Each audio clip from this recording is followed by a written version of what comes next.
don't have creep under there. You have the ability to micro out banelings, things like that. I mean, that was critical. You just can't emphasize enough how just earth-shatteringly gigantic that creep spread was. The instant Drewbie stepped into mid, he killed off every single creep tumor, and it took almost a full 2 minutes for it to begin to start receding. And two queens just wandered up and started spreading the creep yet again. So Drewbie, I think, is going to have to ramp this up and do some sort of two-base timing. I would anticipate the sort of fast gas play where he ends up getting the reactored Hellion and then goes into that Hellion Marine medevac push. That's kind of the aggressive Terran opening du jour. You know, it's so interesting, real quick, to go back to this, to have Muta actually reincorporated into the overall metagame. And you might ask yourself, why is Muta actually back in here? And the main reason why I was kicked out was the 2-2 timing push of Terran. Like, they would just do a ton of damage, trade with equal upgrades, and then have even more coming into you. And, you know, Zergling, Baneling, Muta being that very, very brittle army, not too good when you get to that 200-200 area. They just can't keep up with the constant waves. They need to be super far ahead if they want to live. Well, Zergs now realize that 2-2 timings can be countered by not units, but creep spread. And it's starting to be the 2-2 timing actually first attacks just to get position. And then it needs to wait, and then attacks to actually attack. And that's why we've seen this recent resurgence. I mean, Ret has been a huge supporter of that. And it's really quite fantastic. I mean, Scarlett just showed us last game the power of creep spread and how it actually defends against pushes, not your units. Yeah, and I think that's one of the things that Zergs across the board are starting to realize, that the creep spread isn't just some bonus. You know, it's not this generally good thing to have. That in fact it needs to be well thought out. You need to plan for it, and particularly on Antiqua's Shipyard, even though it's considered somewhat of a turtley map, want to be going for 3 bases, almost guaranteed to get 3 bases. That middle is damn tiny. Going for that fast third opening also coincides well with the big creep spread. This is a map where with these 2 angles, Drewbie can quite honestly just choose whichever has less creep spread, almost certainly going to be the rightmost path on this map, and push from that angle.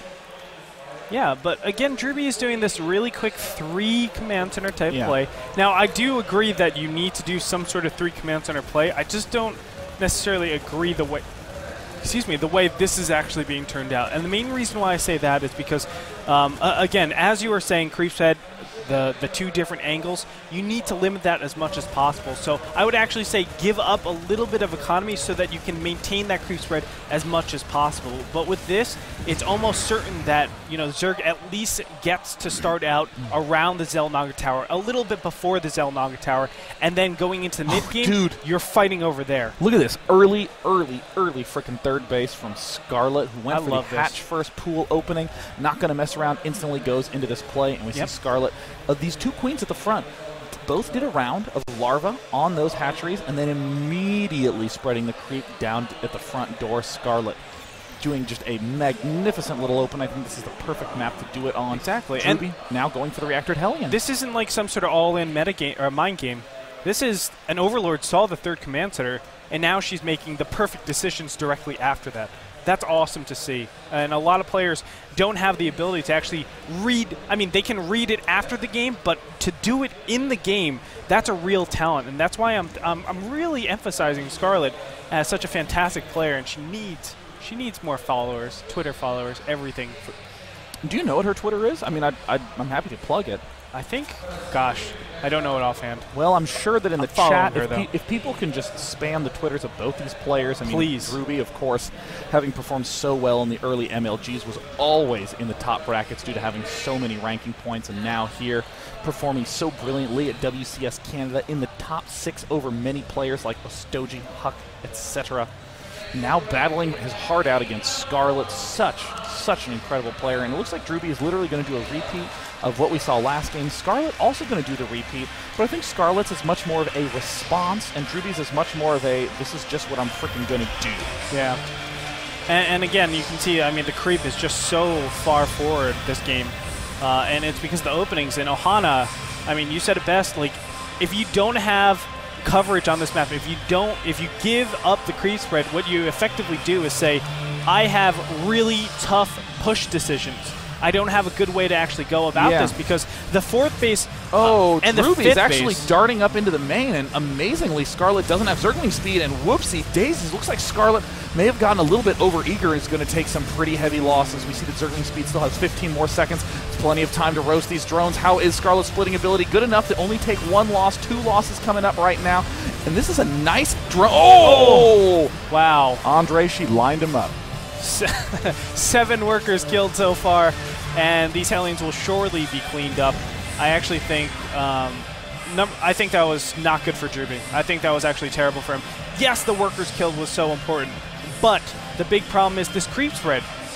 And I keep going. I'm like a creep spread whore or something, man. I love creep spread. I think I live and die by it. When I was playing Zerg, that's all I freaking did. I was like a TLO with worse macro. And you're still really, really effective because of it. You know, it gives your units the potential, your Banelings the ability to get in. It increases the DPS slightly of your Zerglings just because they can dart in faster. It's so important to have this, and it saves you the troubles. It's like a mini map hack as well.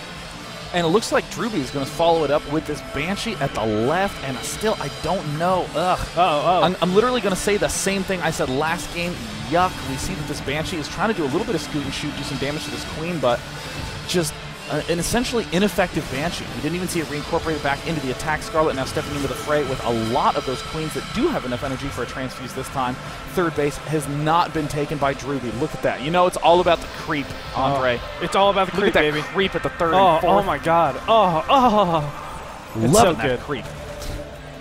And again, he's following it up with mainly bio, which is the correct transition, I think, and double upgrading behind this. So it is possible to transition this into mech, and I think of all maps, Ohana might be the most comfortable meching map for a Terran player against a Zerg, especially when you have the Hellion Banshee opening. But once again, looking in the middle of the map, we see 6 Hellions. We talked about 8 being a sort of magical containment number where you feel very comfortable given the size of Lings, and we're about to see what happens when you lose focus in mid-map, losing every single Hellion, about to lose the Banshee, and Drewbie could not be in a worse position. I mean, look at the resources lost. Really doesn't reveal the underlying issues that Drewbie's going to struggle with, and it looks like another Banshee might die down here at the 3rd base. Day9, I'm going to be completely honest with you. Drewbie would have reacted to that if he wasn't on creep. Oh my gosh. Another Banshee falls. Scarlet is playing it's so creep, well. Bro. It's the creep. Dude, the creep is just spotting everything, and, you know, talking a little bit at the start of this match about the push angles. As Scarlet takes the left expansion, the creep spread will begin to skew left, making the right position the most friendly for Drewbie's units. But of course, on the right side, there are not as nearly many Zerg bases. And at this point in time, I mean, I would say that Scarlet is in complete and total control. What does Drewbie need to do to get back into this game? It's difficult from here. I think he actually needs a turtle in 200 and just receive everything effectively. There are 0 timing pushes now. I mean, you have to just push out alone just to get the creep. So there needs to be a very slow, gradual, effective army composition that deals with everything Zerg is doing.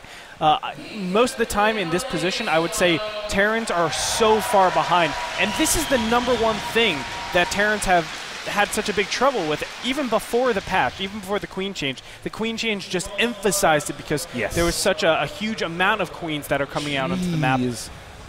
This is just a big problem. Having the creep all the way down here, you need just some sort of miracle drop, continuation drop, whatever it might be. There needs a... Well, I've said it. He needs to get a Ghost Academy, a nuke, and then nuke the Zerg army, and then push. Yeah, I mean... There you go. It's just...